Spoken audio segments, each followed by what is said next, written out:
This is SpaceTime Series 29, Episode 36, for broadcast on the 25th of March 2026. Coming up on SpaceTime, how to tell gas giants from brown dwarfs, a nuclear power station on the moon gets the green light, and using an ice satellite to detect a powerful geomagnetic storm. All that and more coming up on SpaceTime. Welcome to SpaceTime with Stuart Gary.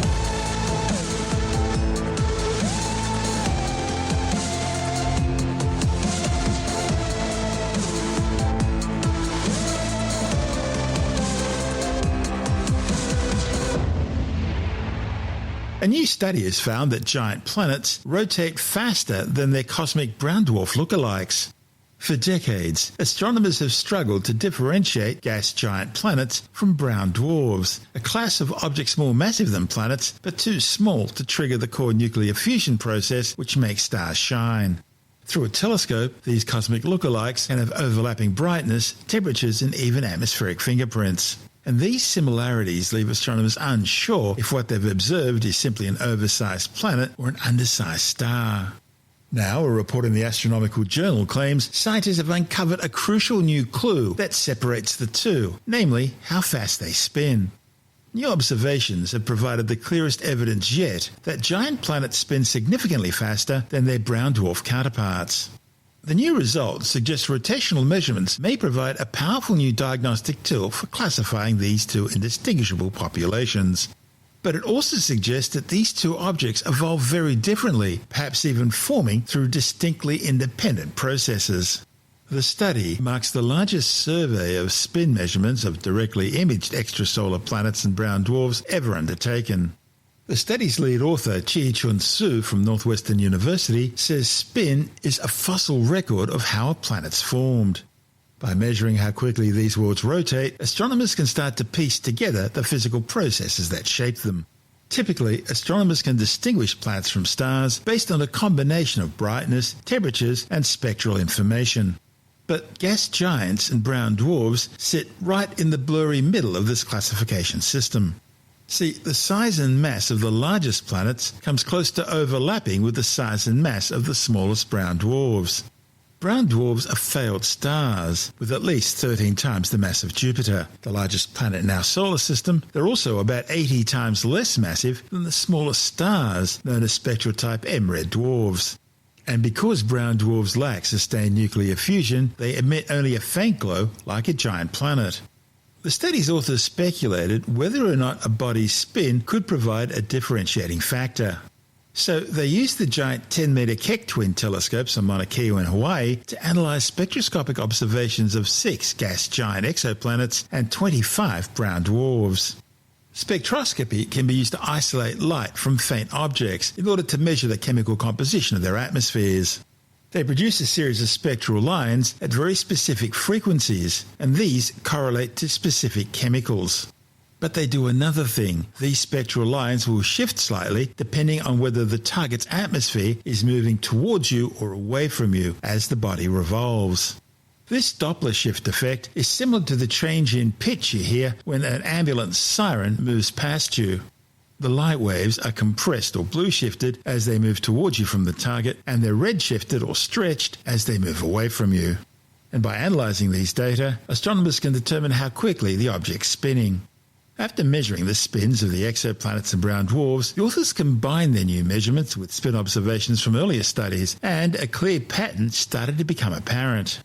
They found that giant planets tend to rotate at a larger fraction of their theoretical maximum speed, known as their breakup velocity. That's the point at which an object would tear itself apart through centrifugal force. And by contrast, brown dwarfs rotate more slowly. Now, this difference likely traces back to the object's masses and how their mass compares with that of their host stars. Planets form within protoplanetary disks of gas and dust surrounding young stars.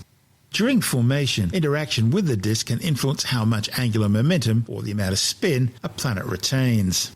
Brown dwarfs, on the other hand, can form like stars through the collapse of gas clouds, or alternatively, they may also form like planets. Interactions between the brown dwarf's strong magnetic field and the surrounding gas acts as a sort of cosmic brake, causing the object to lose angular momentum. The study also found that brown dwarfs orbiting stars rotate even more slowly than isolated brown dwarfs, which are drifting through space. And this possibly reflects different formation environments. This is space-time. Still to come, NASA and the US Department of Energy give a green light to the construction of a nuclear power station on the Moon, and using an ice satellite to study powerful geomagnetic storms. All that and more still to come on SpaceTime.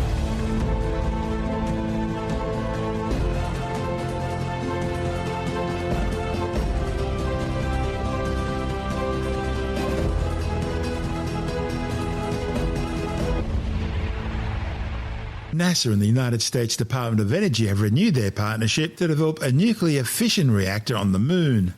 It'll be used to power a permanent base on the lunar surface, which is expected to be established by 2030. NASA are now planning to return humans to the Moon in 2028 aboard the Artemis 4 mission. The base will be located at the lunar South Pole and will provide energy for sustained human and robotic activities on the surface. The partnership calls for the two agencies to develop, fuel and ready a fission surface power system for launch and deployment on the Moon.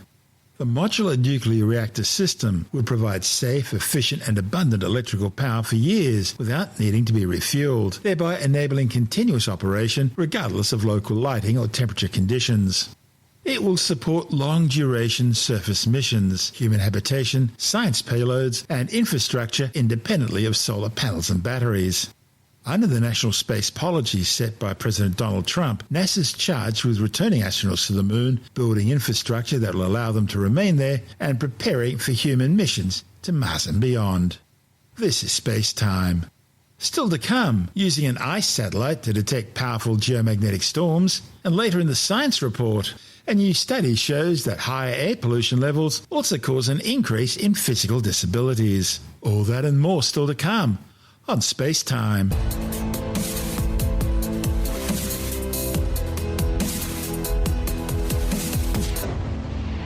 This episode of SpaceTime is brought to you by Squarespace, the platform that makes building an incredible online presence not just possible, but effortless. Squarespace gives you all the tools you need to create a professional website, claim your perfect domain, promote your brand, and even get paid, all in one easy-to-use place.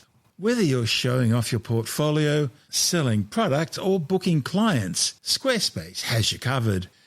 Now, let's talk about one of our listeners, Emma. She's a science communicator who started hosting small science workshops at her local community hall. But when word started to spread, she knew she needed a professional online presence, and she needed it fast. And that's why she turned to Squarespace. Emma built her website in just one weekend. With Squarespace's easy tools, she listed her upcoming events and let people book tickets online. No awkward email chains, no manual payment schemes. The built-in scheduling feature sent out automatic confirmations, and she even used Squarespace's email marketing to remind attendees about new events. Now, if you want to see how easy it is to bring your ideas to life online, visit squarespace.com/spacetime for a free trial. And when you're ready to launch, use the code SpaceTime at the checkout to save 10% on your first purchase for a website or domain. That's squarespace.com/spacetime, promo code SpaceTime, and of course we have a link in our show notes. The European Space Agency's Cryosat spacecraft has accurately measured the impact of recent geomagnetic storm activity from the Sun as it slammed into Earth's magnetic field. The observations show how a spacecraft designed to monitor polar ice sheets and floating ice can be retasked to undertake a completely different kind of mission. At the end of last year, the Cryosat mission, which had been operating for almost 16 years, was given a remote upgrade of new software for its platform magnetometer. The magnetometer is installed on the satellite to ensure it orbits at the right attitude and directs its science instruments towards the right part of the Earth's surface. The platform magnetometer is therefore an operational instrument and not designed to produce scientific data about the Earth's magnetic environment. In fact, Cryosat's primary mission has always been to study the Earth's ice. It carries an advanced radar instrument designed to measure small changes on the surface of ice sheets and the sea ice down to an accuracy of just a few millimeters. As part of ESA's Earth Explorer family of satellites, it's produced scientific databases which have provided detailed insights into Earth's polar oceans, subglacial lakes, and ice sheets. But this upgrade to its operational magnetometer means that Cryosat's now also able to measure changes in Earth's magnetosphere with scientific precision, using data to calibrate its measurements from ESA's SWARM satellites, which are a dedicated magnetic field observation mission. SWARM remains ESA's primary mission to study Earth's magnetic field, while Cryosat maintains its focus on measuring changes in the ice sheets in the polar oceans. Still, at the beginning of the year, Cryosat was able to put its newly found skills to good use when an especially strong X-class solar flare crashed into Earth's atmosphere. The event, back on January the 18th, caused some of the most intense geomagnetic storms on record, with people able to witness the stunning auroral activity at much lower latitudes than usual, including sightings from as far north as Sydney. The solar flare was caused by an eruption on the sun's surface, which released huge amounts of energy that reached Earth within 25 hours. Over a period of 3 days, Cryosat was able to contribute scientific data to measure the intensity of the geomagnetic storm, providing complementary data to that produced by SWARM, all very different from its originally intended mission. This report from the UK Space Agency. The Earth's ice caps are melting, and growing evidence suggests that global warming is causing the sea ice in the Arctic to retreat. But the sheer size and extreme conditions of the polar regions makes it difficult for scientists to cover these areas in detail. Cryosat 2, the European Space Agency's Earth Explorer mission, aims to fill these gaps, both the size of the ice sheets and the thickness of the ice to the nearest centimetre. This important information will help scientists understand the impact of climate change, with the UK, through Professor Duncan Wingham at University College London, leading Cryosat's science team. Cryosat is important because it will tell us how the changes in the Arctic are going to spread out and impact the lower latitudes where most of us live. That's the object of the exercise. Cryosat 2 orbit the North and South Poles every hour. Perhaps the simplest way of thinking about this is to imagine a ball of wool. Every time the satellite goes around the Earth, we lay down another strand on the ball. And so after about a month, we have a lot of strands, and in essence, we've now covered the Earth, and so we start again. And so each month, we get a picture of what the ice is doing, and doing this month after month after month after month gives us a picture of what happens, for example, over a year, and then doing this year after year gives us a picture of how the ice is changing over, say, 5 years. Melting ice affects ocean circulation, and this could influence our climate. So it's essential to measure the changes in ice cover accurately. Cryosat's instruments include a radar altimeter with unprecedented resolution, 10 times better than those on current satellites. It used the bounced echo of a signal from the sea ice and the ocean to build up a 3D view of the ice. After the loss of Cryosat 1 due to a launcher failure in 2005, a replacement, updated satellite was immediately given the go-ahead, and EADS Astrium rebuilt the craft. This noisy machine is an autoclave. It's basically a giant oven, high temperature, high pressure, and it's used to bake the parts of a spacecraft so that they're bonded together and resilient enough to withstand the rigors of space and of being in orbit. And it's exactly the same process that was used to build Cryosat 2. Compared to other spacecraft, however, Cryosat 2 is an unusual shape. It's not the usual boxy shape of a satellite with solar arrays sticking out to the side. In this case, we've built the solar panels on the top surfaces of the satellite, and that's so that it can pick up power from the sun regardless of the direction that the sun is shining on it. And that will enable it, as it goes through its mission, to power the instruments to make the measurements we need to make. All of Cryosat's data received by a ground station at Kiruna in northern Sweden. The data will be processed and distributed to 150 scientists around the world, including Catherine Giles from the Centre for Polar Observation and Modelling. Her research group is at UCL, University College London. The team at University College London getting the data as soon as it's transmitted from the satellite. Looking at the various processing steps this data goes through, from becoming a measurement made in space to becoming a parameter that describes part of our environment, whether that is the ocean height or the thickness of the ice cover.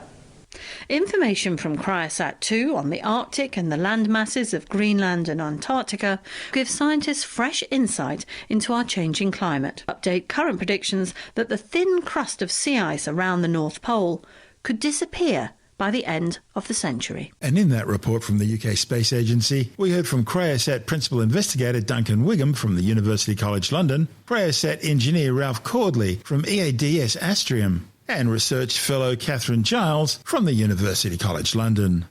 This is Space Time.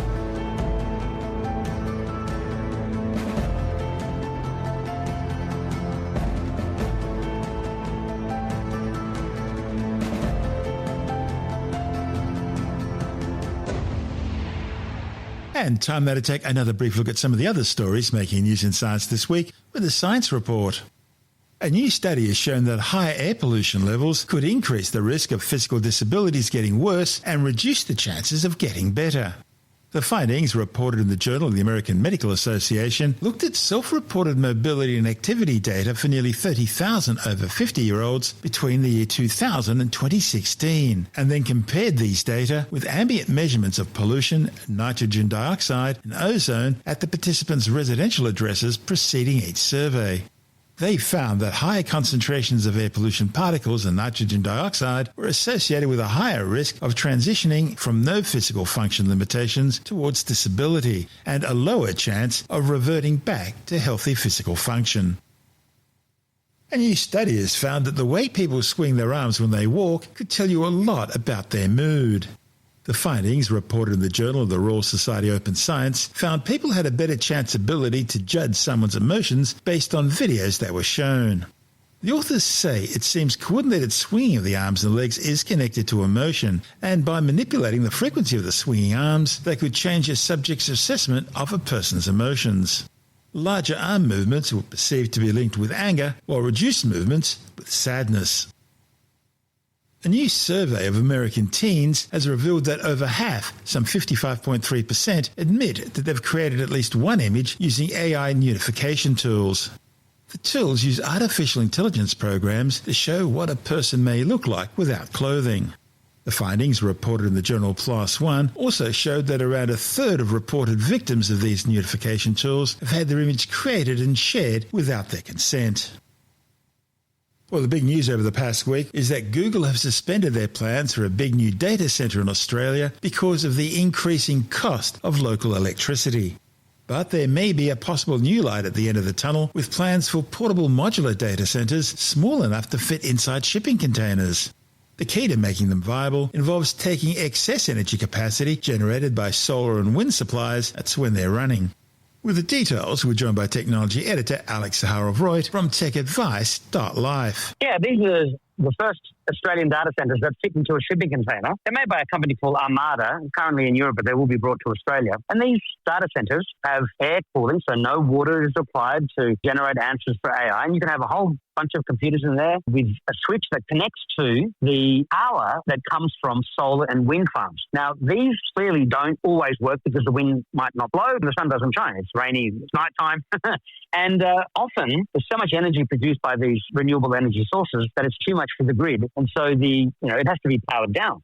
So these data centers are taken to solar and wind farms, which don't always produce energy, and there's batteries that can power the data centers for days. But often there's too much energy produced, and they actually have to turn the wind farms off. They have to turn the systems off so they're not sending too much energy to the grid. So there's 7.2 terawatts of energy that's wasted. And there's another 10 terawatts of energy that's wasted on the grid as the power flows through the power lines to other parts of the country. And if there was a way of harnessing this energy and to use it to get green renewable energy, AI tokens, well, that's the currency of using ChatGPT or Claude or Gemini. You need tokens. So this is a 10-year mission by a gentleman who had the idea. And when he saw that solar and wind farms had to be, more or less temporarily turned off, not to send too much energy to the grid. And of course, this data center is a portable AI factory on the back, and it can go on, give you travel around the world. And so this is a brilliant idea, and it will help to bring the cost of AI down even further, because everybody wants their data center to not only do all the cloud stuff we're used to and serving up Netflix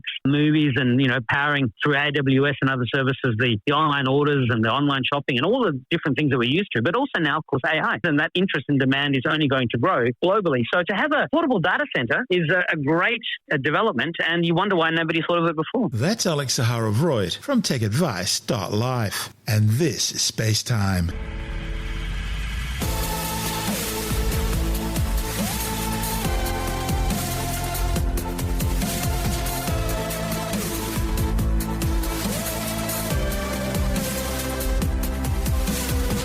That's the show for now.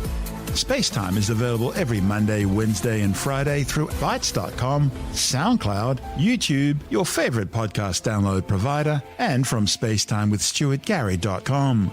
SpaceTime's also broadcast through the National Science Foundation on Science Zone Radio and on both iHeartRadio and TuneIn Radio. And you can help to support our show by visiting the SpaceTime store for a range of promotional merchandising goodies. Or by becoming a SpaceTime patron, which gives you access to triple-episode commercial-free versions of the show, as well as lots of bonus audio content which doesn't go to air, access to our exclusive Facebook group, and other rewards. Just go to spacetimewithstuartgary.com for full details.